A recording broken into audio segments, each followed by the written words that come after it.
అందరికీ కూడా ప్రభుపక్షముగా నా వందనాలు మీకు తెలియజేస్తూ ఉన్నాను. మరొక వారం విలువైనటువంటి మాటలు, ప్రభు మాటలు వినడానికి దేవుడిచ్చినటువంటి ఈ మంచి తరుణాన్ని బట్టి మొదటగా నేను దేవునికి కృతజ్ఞతలు చెల్లిస్తూ, చేరి వచ్చిన మీరు మీ యొక్క సహకారము, మీరు పరిచర్యలో సహకరిస్తున్న విధానాన్ని బట్టి ప్రత్యేక కృతజ్ఞతలు మీకు కూడా తెలియజేస్తూ ఉన్నాను. ప్రభునందు ప్రియులారా, గత దినాలలో మనం ఈ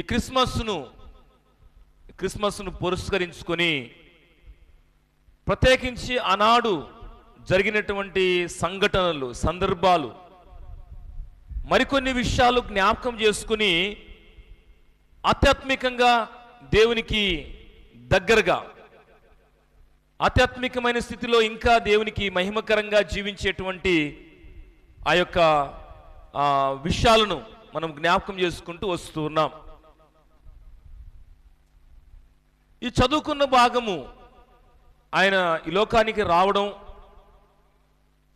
వచ్చినప్పుడు జరిగినటువంటి సందర్భాలు ఎన్నో పరిశుద్ధ లేఖనంలో దేవుడు రాసి ఉంచాడు, రాయించాడు.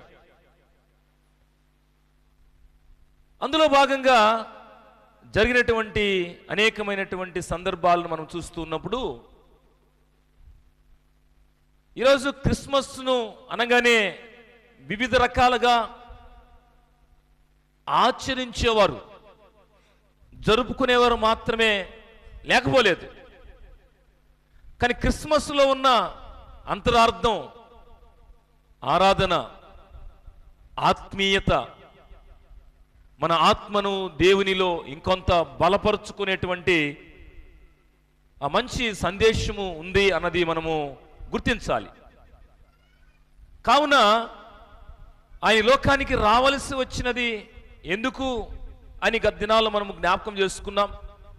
ఆ వచ్చినటువంటి సందర్భంలో అనేక సంఘటనలు ఉన్నాయి. అలాంటి సంఘటనే మనం ఇక్కడ చూసిన చదువుకున్నటువంటి భాగం. లూకా సువార్త 2వ అధ్యాయము 14వ వచనాన్ని మనము గమనించాం.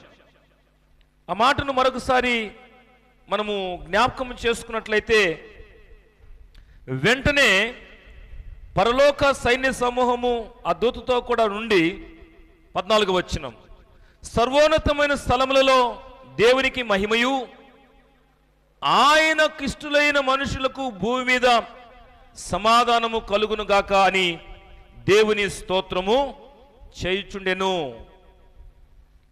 పై వచనాల నుంచి మనం చూస్తూ ఉన్నప్పుడు, యేసు ప్రభువారు జన్మించినటువంటి ఆ యొక్క దినాలలో కొందరు గొర్రెల కాపరులు పొలములో మందను కాచుకుంటూ ఉన్నప్పుడు ప్రభుదూత ప్రత్యక్షత, వారికి చెప్పినటువంటి శుభ సమాచారము, ఆ సమాచారంలో ఉన్నటువంటి ఆత్మీయమైనటువంటి సత్యం ఏంటంటే, పరలోక సైన్య సమూహం అంతా కూడా ప్రభు ఈ లోకంలో జన్మించినప్పుడు ఆయనతో కూడా ఉన్నారు.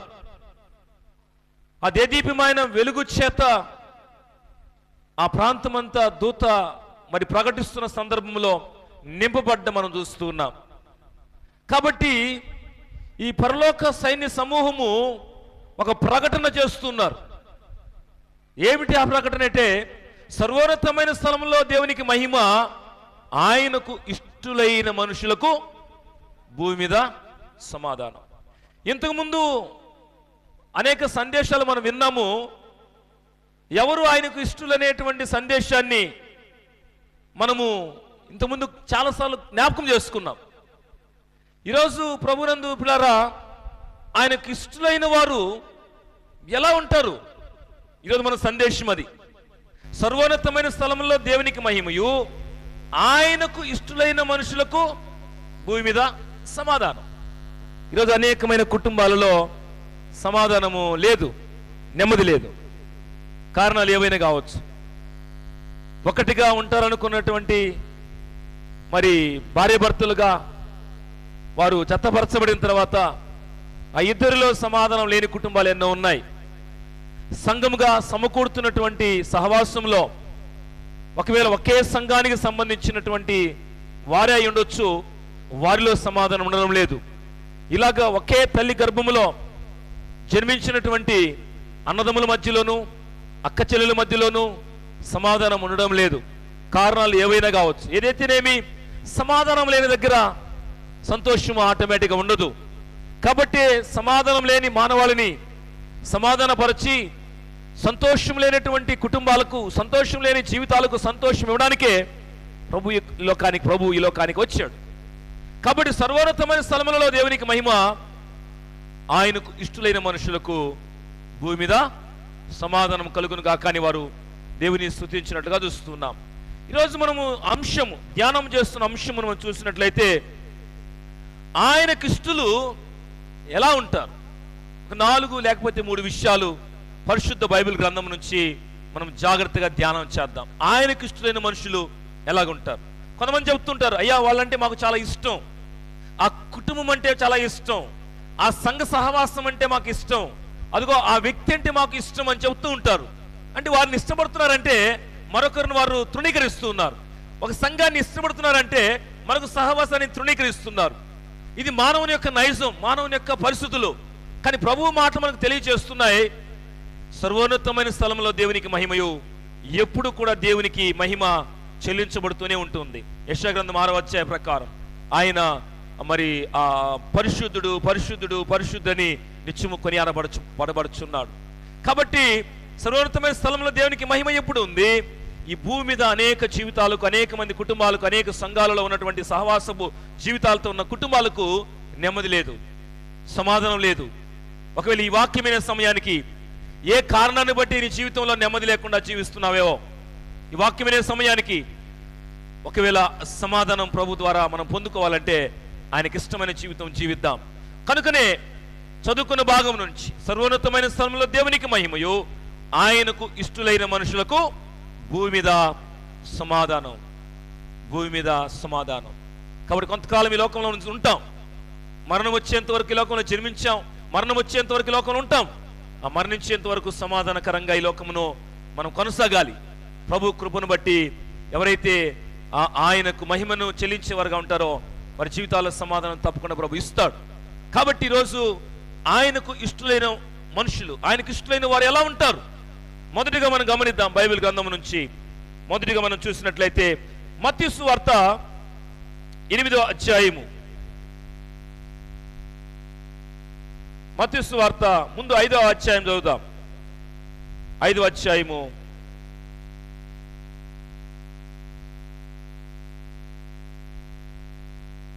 మత్తయి సువార్త 5వ అధ్యాయంలో మనకు రాయబడుతున్న మాట 8వ వచనం, హృదయ శుద్ధి గలవారు ధన్యులు, వారు దేవుని చూచెదరు. ఈ మాట మనం గుర్తుపెట్టుకోవాలి. ఏ శుద్ధి కావాలి? హృదయ శుద్ధి గలవారు ధన్యులు, వారు దేవుని చూచెదరు. ఇప్పుడు మనము 8వ అధ్యాయము మొదటి 3 వచనాలు గమనిద్దాం. 8వ అధ్యాయం మొదటి 3 వచనాలు. ఆయన ఆ కొండ మీద నుండి దిగి వచ్చినప్పుడు బహు జన సమూహములు ఆయనను వెంబడించెను. ఇదిగో కుష్ఠరోగి వచ్చి ఆయనకు మ్రొక్కి, ప్రభువా నీకిష్టమైతే నన్ను శుద్ధినిగా చేయగలవనెను. గమనించాలి ప్రభునందు ప్రియ సంగమా, యేసు ప్రభువారు ఆయన ఎందుకు ఈ లోకానికి వచ్చాడో ఆ విషయాలను తెలియచేస్తూ అనేక గ్రామాలు, అనేక పట్టణాలు, అనేక ప్రాంతాల్లో సంచారం చేస్తూ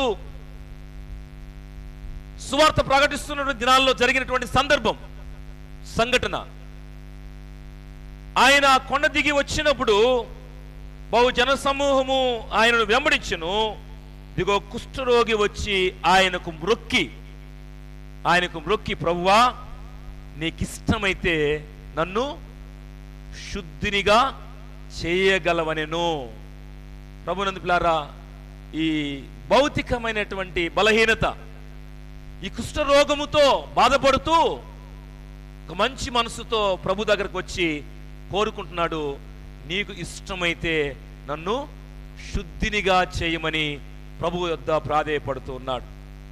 ప్రియమైనటువంటి సంగమా, ఇక్కడ మనం గమనించాల్సిన మాట ఏంటంటే, దేవుని యొద్దకు రావడానికి ఆ వ్యక్తి ఇష్టపడ్డాడు. ఒక మాటలో చెప్పాలంటే ఏమాత్రం ఆలోచన చేయలేదు.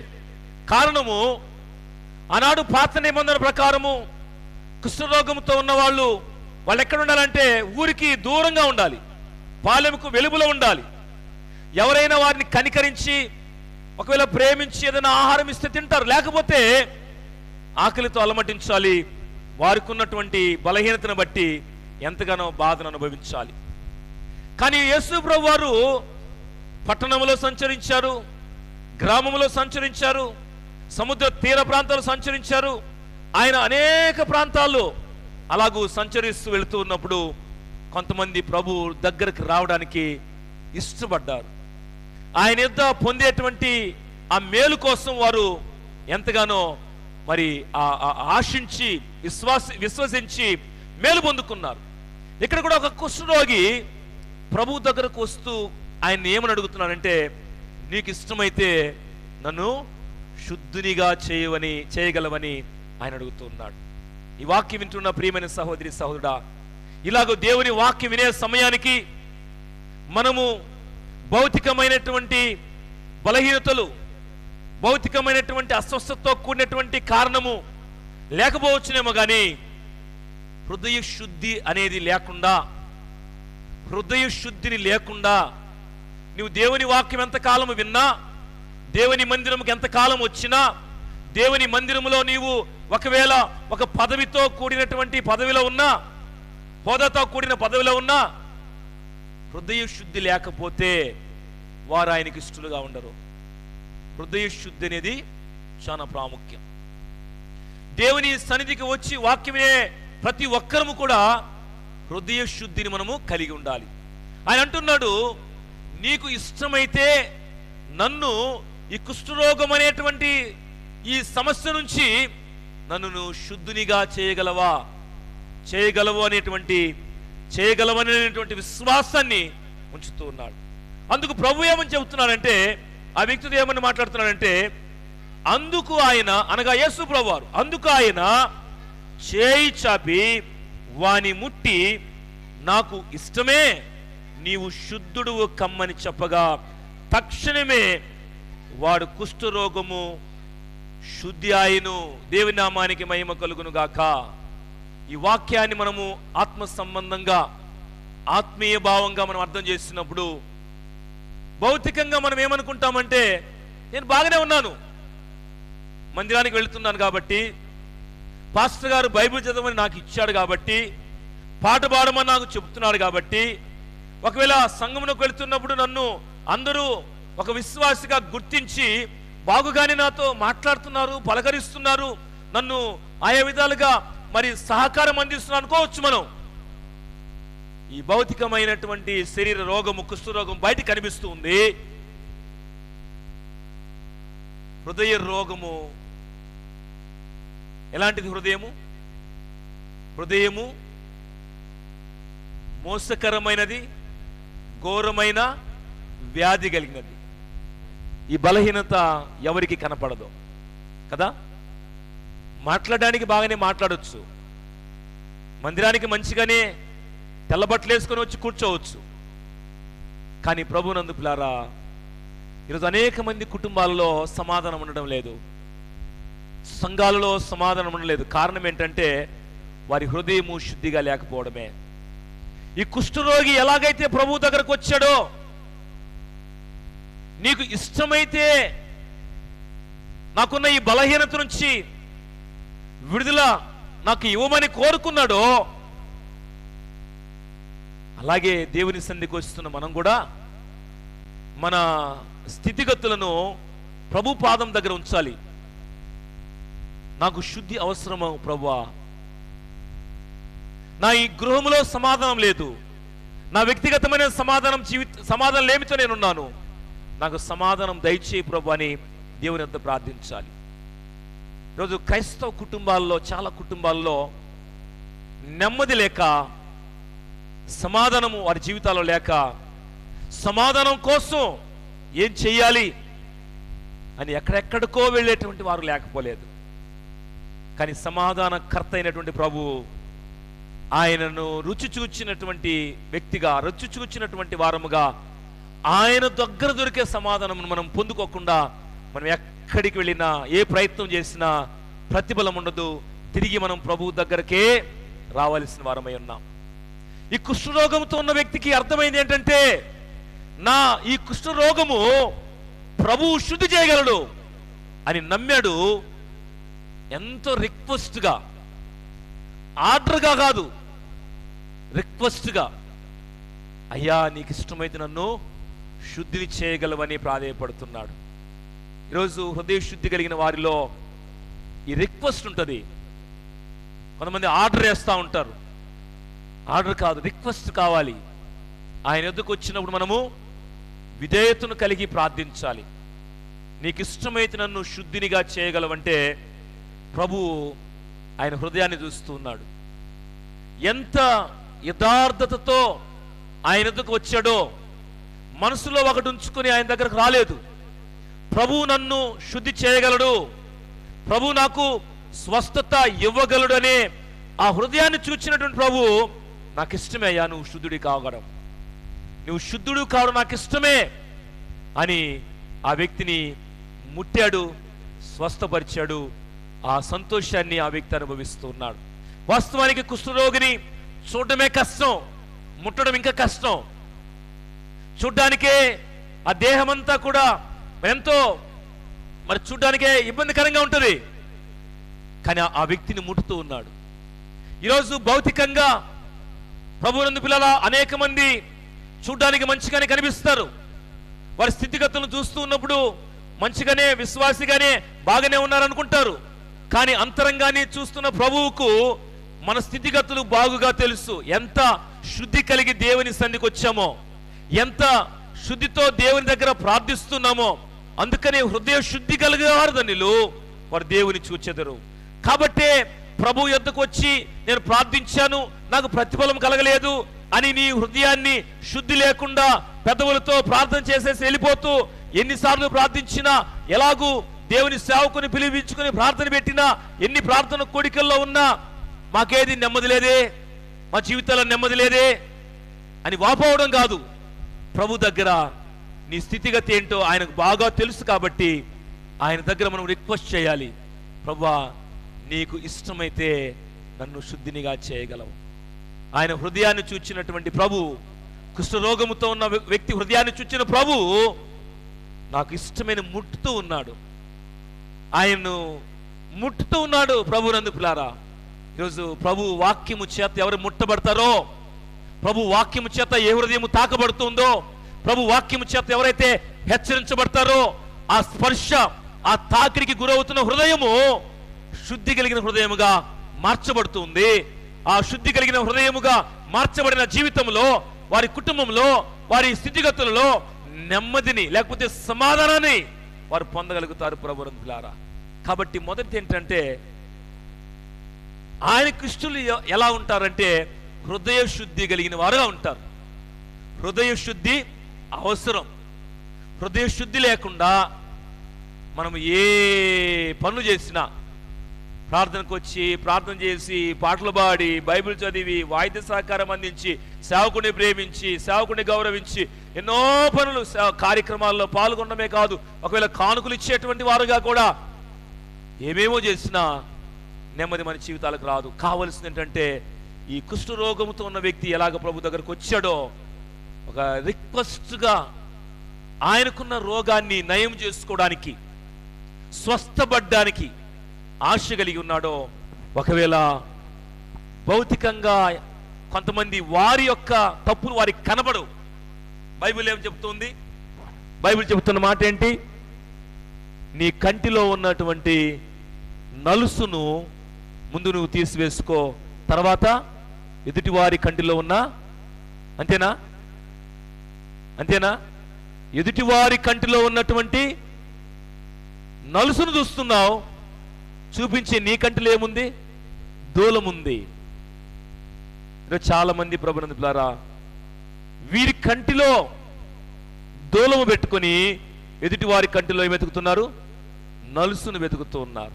అంటే వీళ్ళ దగ్గర పెద్ద తప్పిదం ఉంచుకొని ఎదుటి వారి దగ్గర చిన్న పొరపాటును వాళ్ళు భూతత్వంలో చూస్తూ వాళ్ళకు అవసరమైతే వీళ్ళు ఏం చేస్తున్నారు, తీర్పు తీరుస్తూ ఉన్నారు.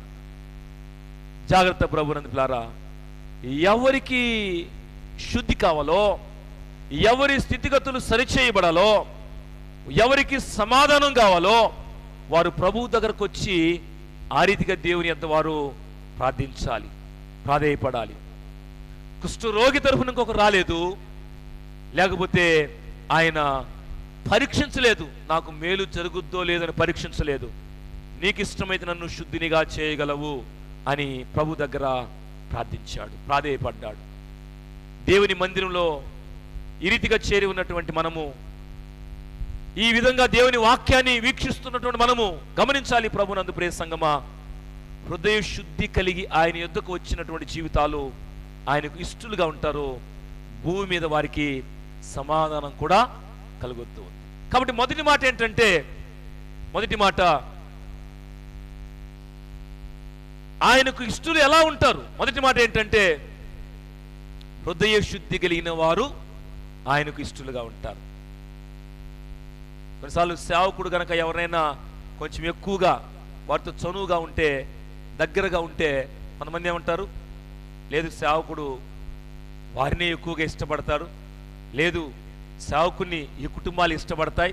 కొంతమందికి ఈర్ష్య కలుగుతూ ఉంది, కొంతమంది రకరకాలైనటువంటి ఆలోచనలు వస్తాయి. కానీ ప్రభునందు పిల్లారా, ప్రభు ఇష్టపడితే వారి జీవితాలు ప్రభుతో కూడా ఉంటాయి, ప్రభు రాజ్యంలో ఉంటాయి. ప్రభు రాజ్యంలో ఆయన మనను ఉంచుకోవడానికి ఇష్టపడుతున్నాడు, వారి ఆత్మను. అలాంటి వారి ఆత్మలన్నీ కూడా ఆయనకు ఇష్టలైన వారు ఆయనతో కూడా ఉంటారు. కాబట్టి మొదటి మాట మనం చూసినప్పుడు, సర్వోన్నతమైన స్థలంలో దేవునికి మహిమయు, ఆయనకు ఇష్టలైన మనుషులకు భూమి మీద సమాధానము కలుగునుగా. కానీ దేవుని స్తోత్రము చేయుచున్నాడు. ఆయనకు ఇష్టలు ఎలా ఉంటారంటే హృదయ శుద్ధిని కలిగిన వారుగా ఉంటారు, హృదయ శుద్ధిని కలిగి ఉంటారు. హృదయ శుద్ధి ఎంతో అవసరం, మొదటి విషయం. రెండోది మనం చూద్దాం. రెండోది మనం చూసినప్పుడు ఒకసారి మనము కీర్తన గ్రంథం 51వ కీర్తన, 51వ సంకీర్తన 16-17 వచనాలు మనము చదువుకున్నప్పుడు రాయబడుతున్న మాటను చదువుదాం, గమనిద్దాం. నీవు బలిని కోరువాడవు కావు, కోరిని ఎడల నేను అర్పించుదును. దహన బలి నీకు ఇష్టమైనది కాదు, విరిగిన మనసే దేవునికి ఇష్టమైన బలులు. దేవా, విరిగి నలిగిన హృదయమును నీవు అలక్ష్యము చేయవు. రెండో మాట, ఎవరు ఆయనకి ఇష్టలు ఎలా ఉంటారు? ఆయనకి ఇష్టలు ఎలా ఉంటారు? ఒకటి, హృదయ శుద్ధి కలిగిన వారుగా ఉంటారు. రెండోది ఏంటంటే, ఒకవేళ ఏదైనా అపవిత్రత అంటితే ప్రభు దగ్గరకు వచ్చి వారు హృదయపూర్వకంగా దేవుణ్ణి అడిగేవారుగా ఉంటారు. భక్తుడైన దావీదు జీవితంలో ఆయన పొరపాటు ఆయన జీవితంలో జరిగింది. తర్వాత ఒక ప్రవక్త ఆయన్ని హెచ్చరించాడు, ఆయన తప్పిదాన్ని ఒప్పుకున్నాడు. ప్రవక్త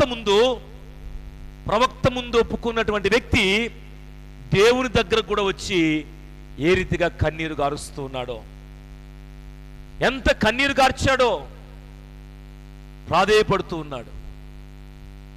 అయ్యా, నీవు బలిని కోరువాడవు కాదయ్యా, నువ్వు బలిని కోరేవాడవైతే నేను ఇంకా ఎంతో బలిని నీకు సమర్పించేవాడిని.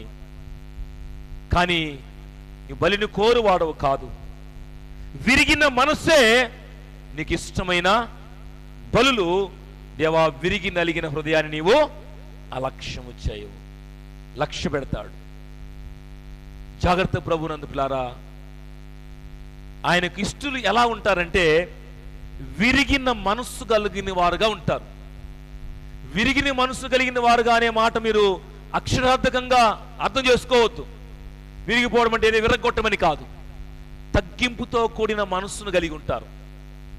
తగ్గింపుతో కూడిన మనస్సు కలిగి ఉంటారు. నేను రాజుని కదా, ఒక సేవకుడు ప్రవక్తను వచ్చి నాకు చెబితే నేను ఆయన మాట వినేదేంటి అనుకోలేదు. ఈరోజు కొంతమందికి తగ్గింపు ఉండడం లేదు. ఆ తగ్గింపు లేని కోవలను ఉన్నావేమో వాక్యం వినే సమయానికి. వాక్యం వినే సమయానికి నీలో ధనాన్ని చూసుకునో, హోదాను చూసుకునో, లేకపోతే నీ బలగాన్ని చూసుకునో, నీకున్న పేరును చూసుకునో, నీకున్నదా ఏదైతే ఉందో దాన్ని చూసుకొని గర్విస్తున్నావేమో. ఎవరు ఆయనకి ఇష్టలంటే హృదయ శుద్ధి కలిగిన వారు, రెండవది విరిగిన మనస్సు కలిగిన వారు. తగ్గింపు చాలా ప్రాముఖ్యం. విరిగిన లిగిన మనస్సును దేవుడు అలక్ష్యము చేయడు. అయ్యో మా జీవితంలో నెమ్మది లేదు, నీవు గర్వంతో కూడిన మాటలు మాట్లాడుతున్నావేమో కదా. ఎన్నో రకాలైనటువంటి హోదాకు మించిన మాటలు మాట్లాడుతున్నావేమో. కొన్నిసార్లు దేవుని వాక్యాన్ని అర్థం చేసుకోక, కొన్నిసార్లు దేవుని వాక్యానికి వ్యతిరేకమైన ఆలోచన చేస్తున్నావేమో. ఈ వాక్యం వినే సమయానికి ప్రియమైన సహోదరి సహోదరుడా, విరిగిన మనస్సు దేవునికి ఇష్టమైనటువంటి బలి. దేవుని సన్నిధికి వచ్చినప్పుడు నీ స్థితిగతిని, మన స్థితిగతులను దేవుని ఎదుట మనం పరిశీలన చేసుకోవాలి. ఆయనకి ఇష్టమైనటువంటి జీవితాన్ని జీవించడం కోసం, అయ్యా నీవు నాతో ఈ వారం ఏమైతే మాట్లాడనన్నావో ఆ వాక్యం ద్వారా నేను సరిచేయబడాలి, ఆ వాక్యం ద్వారా నేను నీకు ఇష్టమైన జీవితం జీవించాలని ఒక తీర్మానముతో దేవుని సన్నిధికి రావాలి ప్రభువునందు పిల్లారా. కాబట్టి ఆయనకున్న హోదాను దేవుని వద్ద తీసుకొచ్చి పెట్టలేదు. ఆయన చేసిన తప్పిదాన్ని ప్రభు దగ్గరకు వస్తూ ఉన్నప్పుడు ఒప్పుకుంటూ ఉన్నాడు. కాబట్టి మన తప్పిదములను చేస్తూ నాకు సమాధానం కావాలి, నన్ను ఇష్టపడాలి దేవుడు, నాకే అన్ని ఇవ్వాలి, నేను ప్రార్థనకి వెళ్ళి వచ్చాను కదా, సేవకుని ద్వారా ప్రార్థన చేయించుకున్నాను కదా, లేకపోతే అనేక ప్రార్థన కూడికల్లో పాల్పొంపులు పొందుతున్నాను, అవసరమైతే నాకున్న దాంట్లో దేవునికి కూడా ఇస్తున్నాను అని సంబరపడిపోవడం కాదు. ప్రభునందు ప్రియ సహోదరి సంగమా, మనం గమనించాలి ఆయనకు ఇష్టలు ఎలా ఉంటారంటే, ఒకటి హృదయ శుద్ధి కలిగిన వారుగా ఉంటారు, రెండోది ఆ హృదయాన్ని ఎలాగా దేవుని ఎదుట విరిగి నలిగిన హృదయముగా, అంటే తగ్గింపుతో దేవుని వద్దకు వస్తారు. చాలా మంది గర్వముతో ప్రార్థన చేసేవారు లేకపోలేదు. ప్రార్థనలోనే వాళ్ళ మంచిని కనబరుచుకుంటారు.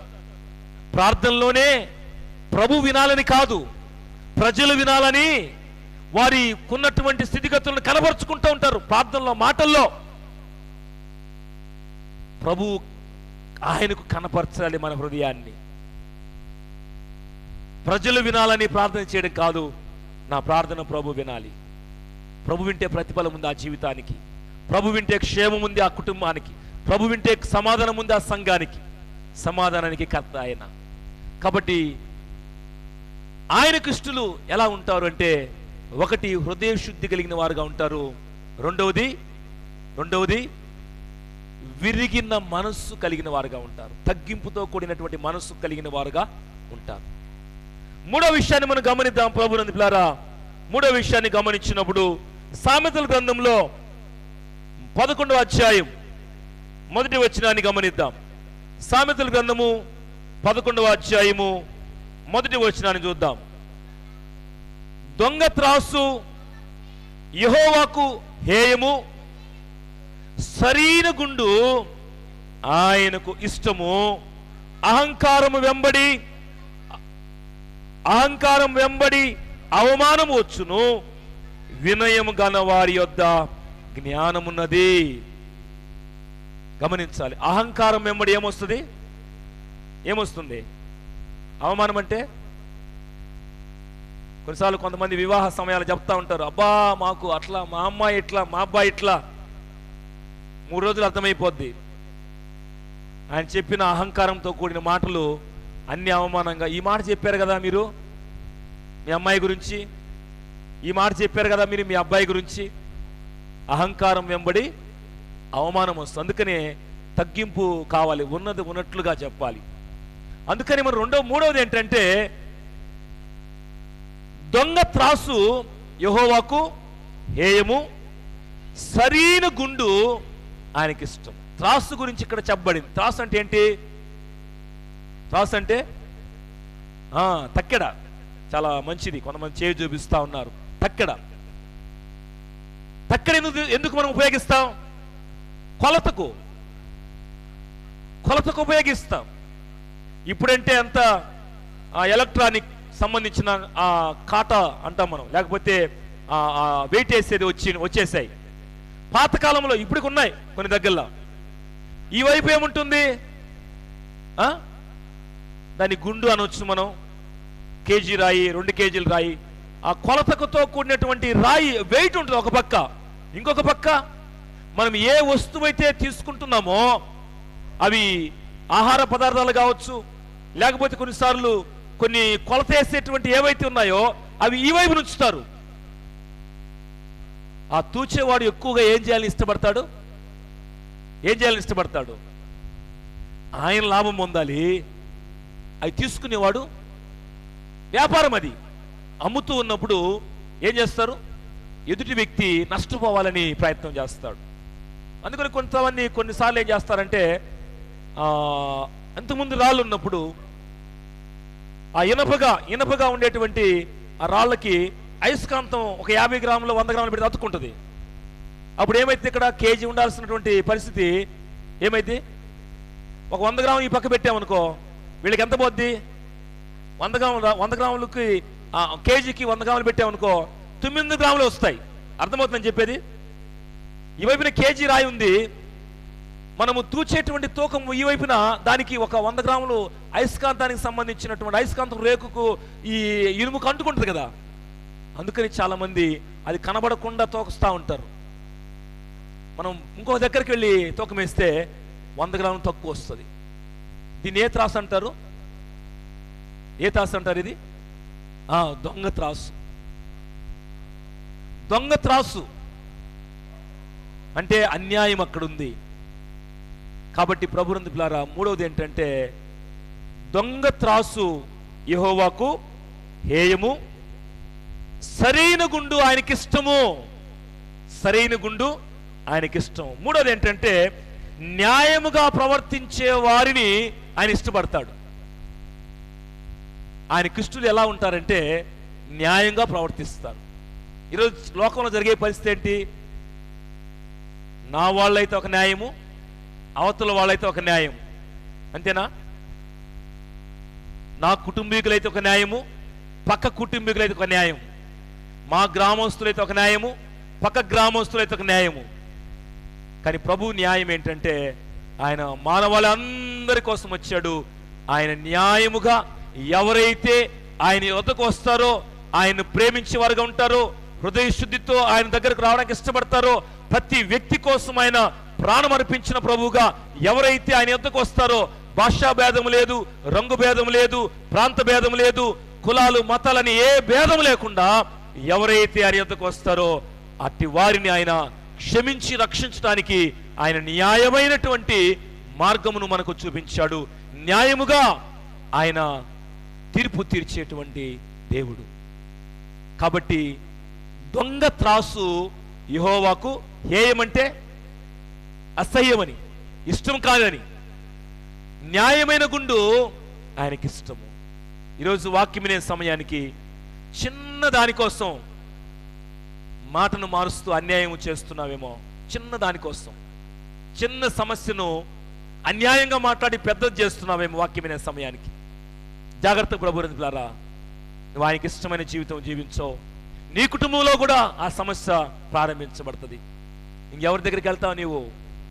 ప్రభు మాట వింటున్న వ్యక్తిగా న్యాయమును కలిగి, న్యాయమును మాట్లాడి, క్రమాన్ని మనము గ్రహిస్తూ, క్రమమైన మాటలు, ప్రభు మాటలు వింటున్న వ్యక్తిగా మనము న్యాయమునే చేయగలగాలి, న్యాయముగా ప్రవర్తించగలగాలి, న్యాయమైనటువంటి క్రమమును కలిగి జీవించాలి. న్యాయముగా జీవించక దేవుని మందిరంకి వచ్చి, అయ్యా నీకు ఇష్టమైన మనుషులకు భూమి మీద సమాధానం ఉందని చెబుతున్నావు, నేనెంత ఇష్టమైన వ్యక్తినో నీకు తెలుసు ప్రభు అని నువ్వు కన్నీరు గార్చి ప్రార్థించిన ప్రతిఫలం ఉండదు. కన్నీరు గార్చాను, ప్రార్థించాను, ప్రతిఫలం ఇవ్వలేదు, నేనెందుకు దేవునికి మందిరానికి వెళ్ళాలి అని కొంతమంది ఇలాగా కూడా మళ్ళా వాదించేవారు లేకపోలేదు. అందుకనే ఎవరు ఆయనకు ఇష్టలు ఎలా ఉంటారంటే హృదయ శుద్ధి కలిగిన వారుగా ఉంటారు. రెండోది విరిగి నలిగిన మనస్సు కలిగి ఉంటారు, తగ్గింపు కలిగిన వారుగా ఉంటారు. హృదయాన్ని ఎలా శుద్ధి చేసుకోవాలంటే దేవుని వాక్యాన్ని బట్టే.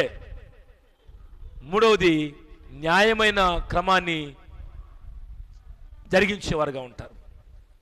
దొంగ త్రాసు యెహోవాకు హేయము. చాలా పర్యాయాలు మనము దీంట్లో బాగున్నానులే, ఈ మాట చెప్పినప్పుడు బాగున్నానులే, న్యాయమును జరిగించే విషయంలో ఒకవేళ ఎక్కడైనా పొరపాటు మనలో ఉంటే ఆయనకి ఇష్టలుగా ఉండం. మనం ఆయనకి ఇష్టలుగా లేకపోతే భూమి మీద ఏముండదు, మనకి బతికినంతకాలం సమాధానం ఉండదు, చనిపోయే రోజు కూడా సమాధానం ఉండదు. చనిపోయే రోజు కూడా ఏదో ఒక సమస్యతో చనిపోతావు. అంటే ఆటోమేటిక్గా దేవుని గ్రహింపు నువ్వు లేని వ్యక్తిగా చనిపోతావు.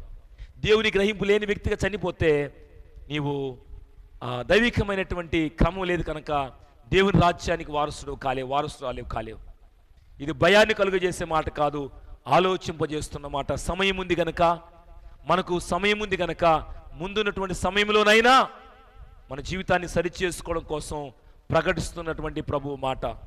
కాబట్టి ప్రభువునందు పిల్లారా, ఆయన క్రిస్తులు ఎలా ఉంటారు అంటే హృదయ శుద్ధిని కలిగి, 2 విరిగి నలిగిన మనస్సును కలిగి, 3 న్యాయముగా ప్రవర్తించేటువంటి వారుగా ఉంటారు. మనకు నష్టమైన పర్లేదు కానీ న్యాయమే. మనకు లాభం వస్తున్న దగ్గర ఒక రకంగా, నష్టం ఉన్న దగ్గర ఒక రకంగా, అప్పటికప్పుడు మాటలు మార్చేటువంటి నాలుక నుంచి వచ్చేటువంటి ఆ పదాలు, పెదవుల నుంచి వచ్చే పదాలు మాట మార్చేవారుగా మనం ఉండకూడదు. మాట మార్చేవారు ఆయనకిష్టులుగా ఉండరు. ఉన్నది ఉన్నట్లుగానే యథార్థముగా ప్రవర్తించువారు ఆయనకు ఇష్టలు. యథార్థంగా ప్రవర్తించేవారు ఆయన ముఖ దర్శనాన్ని చేస్తారు. 11వ కీర్తనలో చివరిలో మాట ఉంటూ ఉంది, యథార్థవంతులు ఆయన ముఖ దర్శనము చేసేదరు. కాబట్టి ప్రభునందు ప్రియ సంగమా, ఆయన కిష్టులు ఎలా ఉంటారు? 1 హృదయ శుద్ధి కలిగి, 2 విరిగిన అణిగిన మనస్సును కలిగి, 3 న్యాయముగా ప్రవర్తించేవారుగా ఉంటారు. 4వది మనం చెప్పుకొని వాక్యాన్ని ముగించుకుందాం. హెబ్రీ పత్రిక 13వ అధ్యాయం 16వ వచనాన్ని ఒక మాట మనము చదువుకుందాం. హెబ్రీ పత్రిక 13వ అధ్యాయము 16వ వచనాన్ని మనం చూసినట్లయితే రాయబడుతున్న మాట మనం గమనిద్దాం. ఉపకార ధర్మము చేయ మరచిపోకుడి, అట్టి యాగములు ఏ ఇష్టమైన దేవునికి ఏ ఇష్టమైనవి? ఉపకారము. ఈరోజు చాలా మంది ఏం చేస్తున్నారు? ఉపకారము చేయకపోగా అపకారాలు చేస్తున్నారు. కొంతమంది ప్రత్యక్షంగా చేస్తారు, కొంతమంది పరోక్షంగా చేస్తూ ఉంటారు. వారి ప్రమేయము ప్రత్యక్షం కనబడదు కానీ పక్క నుండి కొంతమంది అపకారాన్ని చేస్తూ ఉంటారు, కొంతమందిని ప్రోత్సహిస్తూ ఉంటారు. బైబిల్ ఏం చెబుతుంది? బైబిల్ చెబుతున్న మాట, ఉపకారమును ధర్మమును చేయ మరచిపోకుడి, అట్టి యాగములు ఎవరికిష్టము? కొంతమంది పేరు కోసం మీకు అది ఇచ్చాము ఇది ఇచ్చామని చెప్పుకుంటూ ఆ గొప్ప పేరు కోసం ప్రయత్నం చేస్తూ ఉంటారు. ఏదైనా చిన్న సమస్య వస్తే మీకు అది ఇచ్చాం కదా, మీకు ఇది ఇచ్చాం కదా అని దెప్పి పొడుస్తూ ఉంటారు కదా. కొంతమంది దైవ సంబంధమైనటువంటి ఆ సేవా జీవితంలో కూడా కొన్నిసార్లు ఏం చేస్తుంటారు? ఏ ప్రేరేపణ బట్టి ఇచ్చావో ఏమో తెలియదు, ఇచ్చావు. కొంచెం ఏదైనా మనసు కష్టం కలిగితే నా వస్తువు నాకు ఇచ్చేయని ఆ మందిరం నుంచి తీసుకుని వెళ్ళిపోయే వాళ్ళు ఉన్నారు. అవసరమైతే సేవకుడికి అంత ఇచ్చాం ఇంత ఇచ్చాం అని చెప్పి ఆయన దగ్గరికి అప్పుడు ఇచ్చాం ఇప్పుడు ఇచ్చామని అడిగే వాళ్ళు ఉన్నారు. కానీ బైబిల్ ఏం చెబుతుంది? ఎవరు ఆయనకి ఇష్టలు? నువ్వు ఉపకారము చేసే మనసులో ఆలోచన నీకు వస్తే ఉపకారము ధర్మముగా చేయి. ధర్మం అంటే ఏంటి? తిరిగి మళ్ళీ పొందుకునేది కాదు. ఒకవేళ రొక్కము లేకపోతే అప్పు అంటే అయ్యా మేము అవసరతలో ఇచ్చాం తిరిగి మాకు ఇవ్వమని. ధర్మం అంటే అయ్యా వాళ్ళ అవసరతలో ఉన్నారు, వారి అవసరత నేను గుర్తించాను, నాకు ఇవ్వాలనిపించింది, నేను ఇచ్చేస్తున్నాను, క్రమంగా ఇచ్చేస్తున్నాను. మళ్ళీ వాళ్ళు ఒకవేళ ఇస్తే సరే, వాళ్ళు ఇష్టపడి బలవంతంగా ఇస్తే వేరే, కానీ లేకపోతే దాన్ని ఏం చేయాలి? నువ్వు ధర్మం ఇచ్చేసావు. ఉపకార ధర్మము మర్చిపోవద్దు. ఉపకార ధర్మం చేసే వాళ్ళని దేవుడు ఇష్టపడుతున్నాడు. అట్టి యాగములను రాయబడుతున్న మాట, అట్టి యాగములు దేవునికి ఇష్టమైనవి. అందుకనే విధవరాండ్రకు, దీనులకు, దరిద్రులుగా ఉండే వాళ్ళకి, అవసరతలో ఉన్న వాళ్ళకి సంఘం ఏం చేయాలంటే ఇచ్చేటువంటి సంఘంగా ఉండాలి. కుటుంబాలు ఏం చేయాలంటే ఇచ్చేటువంటి కుటుంబంగా ఉండాలి. కొన్ని కుటుంబాలకు ఏం తెలుసు అంటే ఏమి ఇచ్చినా తీసుకోవడం తెలుసు కదా, ఇవ్వడం తెలియదు, ఏమిచ్చినా తీసుకోవడం తెలుసు. సామెత ఉంటుంది, సేవకులకు కూడా వర్తిస్తుంది. కొంతమంది అంటారంట, మా ఇంటికి వస్తే మీరేం చేస్తారు, మీ ఇంటికి వస్తే మాకేమిస్తారు. అర్థమైందా ఈ పదము? అంటే ఈ రెండు వైపులా ఎవరికి లాభము? ఒక వ్యక్తి లాభపడుతున్నాడు. మా ఇంటికి వచ్చేటప్పుడు మీరేం తీసుకొస్తారు? పండు తీసుకొస్తారా, లేకపోతే ఏమైనా స్వీట్ తీసుకొస్తారా? మళ్ళీ మీ ఇంటికి వచ్చినప్పుడు మాకేమిస్తారు? ఆహారం పెడతారో, లేకపోతే ఇంకోటి ఇస్తారు. రెండు వైపులా లాభం ఎవరికి? ఒకరికి. అలా కాదు. అవసరతలో ఉన్న వారికి సంఘము, కుటుంబాలు ప్రభు ప్రేమను మనకు నేర్పించాడు.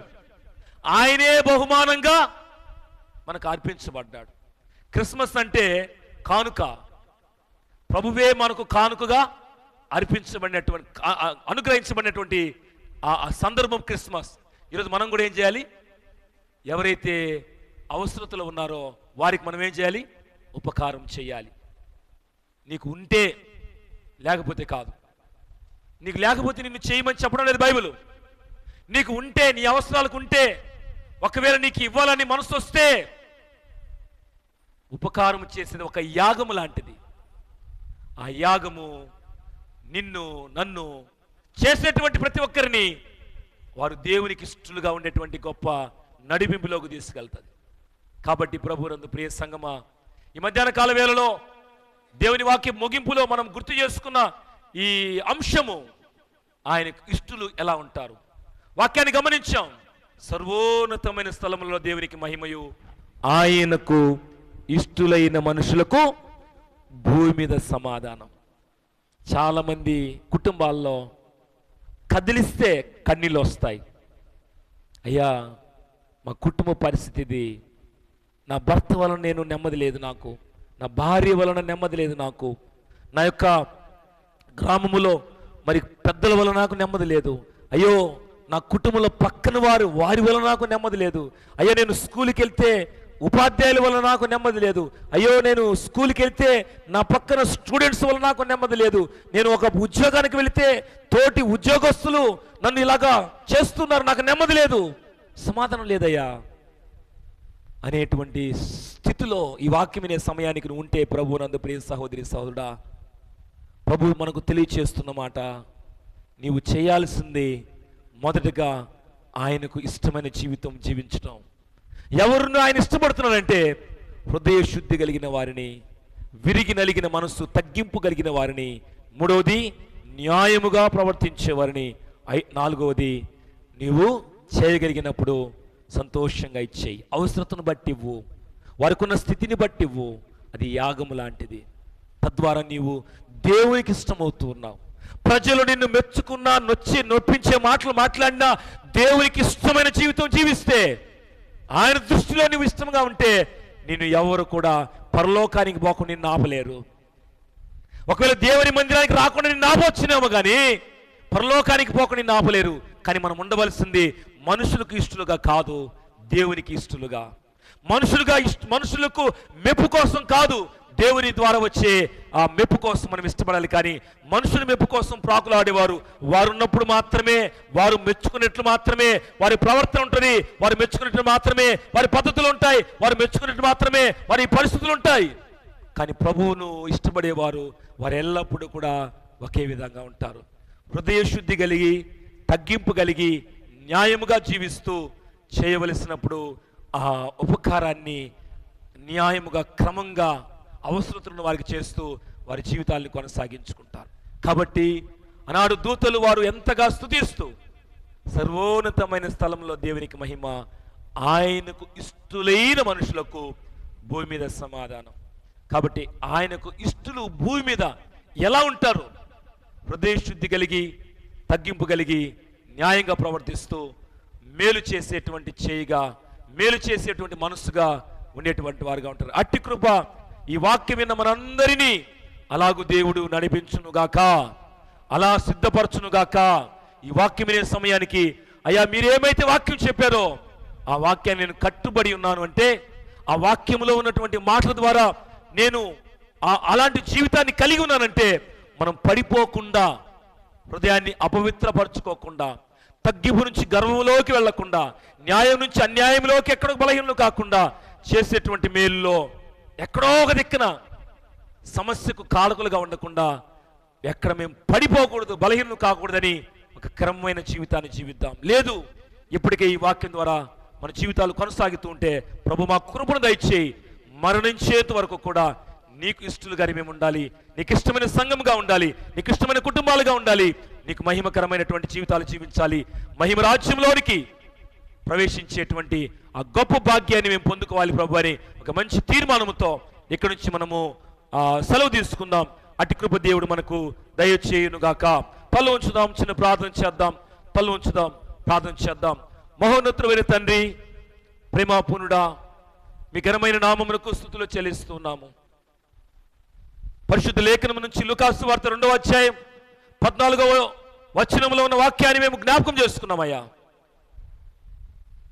నీకు ఇష్టలైన వారు ఎలా ఉంటారు?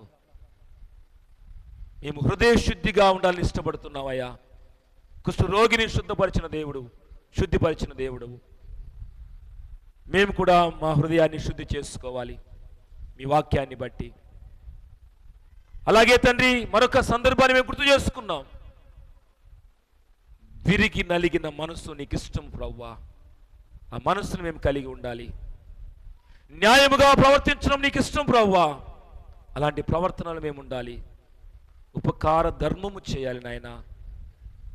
ఎవరైతే నాయన చేసేటువంటి మేలు ఉపకారముతో కాకుండా వారి మీద కక్షాదింపుగా, ఈరోజు అనేకులు నాయన ఇచ్చిన ధనము కొంచెమైతే దాన్ని ఎక్కువగా చెప్పేవాళ్ళు లేకపోలేదు. ఉపకారము చేసిన ఆయన అపకారంతో కూడిన మాటలు మాట్లాడేవాళ్ళు లేకపోలేదు. ప్రభు, మీ వాక్యం ద్వారా మమ్మల్ని ఆలోచింపజేశారు. ఉపకార ధర్మమును చేసేటప్పుడు వారి స్థితిగతులను గమనించి ఒక యాగముతో కూడినటువంటి ఆ పనిని సమర్థవంతంగా క్రమముగా చేయగలిగినటువంటి నడిపింపు దయచేయమని ప్రార్థిస్తూ ఉన్నాం. ప్రకటించిన మాటలు ప్రతి హృదయములో మీరు ఫలింపచేయమని ప్రార్థిస్తున్నాం. అలాగే నేను ఎవరైతే ఈ వాక్యం ఇంతవరకు విన్నారో వారందరినీ కూడా ఆలోచింపచేయమని ప్రార్థిస్తున్నాం. మీకు ఇష్టమైన జీవితాలుగా వాక్యమైన మమ్మల్ని అందరినీ నడిపించమని యేసు నామములో ప్రార్థిస్తున్నాం తండ్రి. ఆమేన్.